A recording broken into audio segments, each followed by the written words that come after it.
আজকের আয়োজন ম্যাঙ্গো চাট। দেখতে যেমন লোভনীয় লাগছে, খেতেও তার চাইতেও বেশি মজার। নিচ্ছি একদম ফ্রেশ কিছু আম। আমের ছিলকাটা ফেলে কিউব আকারে কেটে নিতে হবে। এই রেসিপির জন্য আম একটু ছোট সাইজ করে কেটে নিলে খেতে বেশ ভালো লাগে।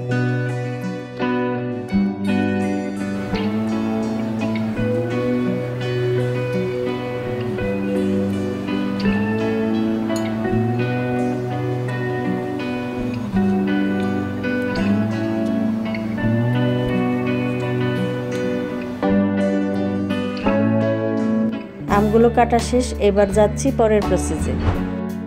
একটা বাটিতে নিচ্ছি 1 কাপ পরিমাণ টক দই।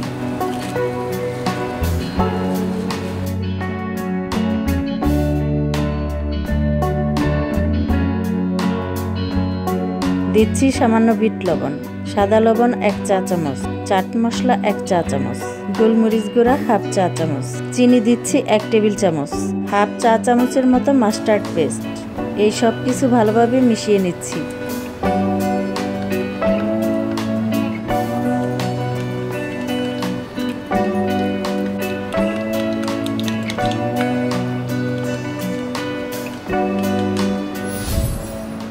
লাল ক্যাপসিকাম কুচি দিচ্ছি 1 টেবিল চামচ, সবুজ ক্যাপসিকাম কুচি 1 টেবিল চামচ, টমেটো কুচি 1 টেবিল চামচ,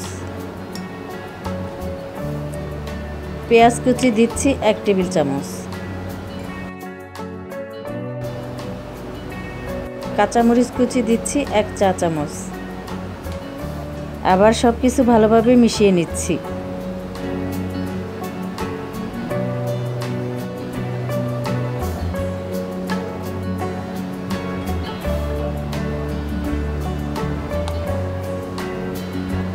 এবার এখানে দিয়ে দিচ্ছি আম।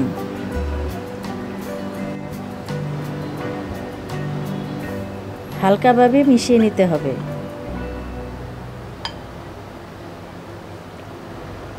এই জিনিসটা এভাবে খেতেও কিন্তু অনেক মজার। অল্প কিছু ধনিয়া পাতা দিয়ে দিলাম। এখানে আমি নিয়েছি কিছু ভেলপুরি।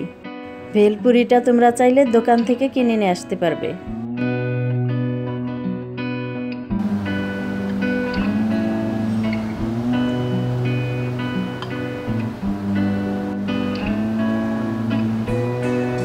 এখন এখান থেকে এই মিশ্রণটা দিচ্ছি ভেলপুরির ভেতরে।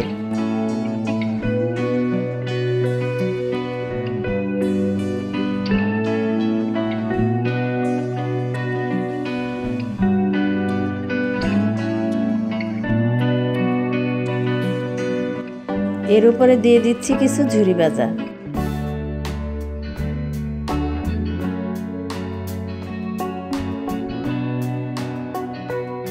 আবার উপরে দিয়ে দিচ্ছি কেটে রাখা আম, কিছু আনারও দিয়ে দিলাম।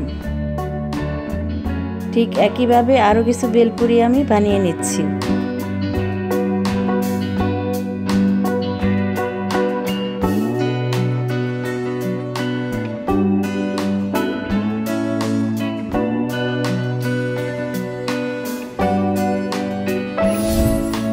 রেসিপিটা কেমন লাগলো অবশ্যই কমেন্ট করে জানাবে। আর যারা চ্যানেলটা এখনো সাবস্ক্রাইব করনি অবশ্যই সাবস্ক্রাইব করে রাখবে। আজকের মতো বিদায় নিচ্ছি। সবাই অনেক বেশি ভালো থাকো, সুস্থ থাকো। আল্লাহ হাফেজ।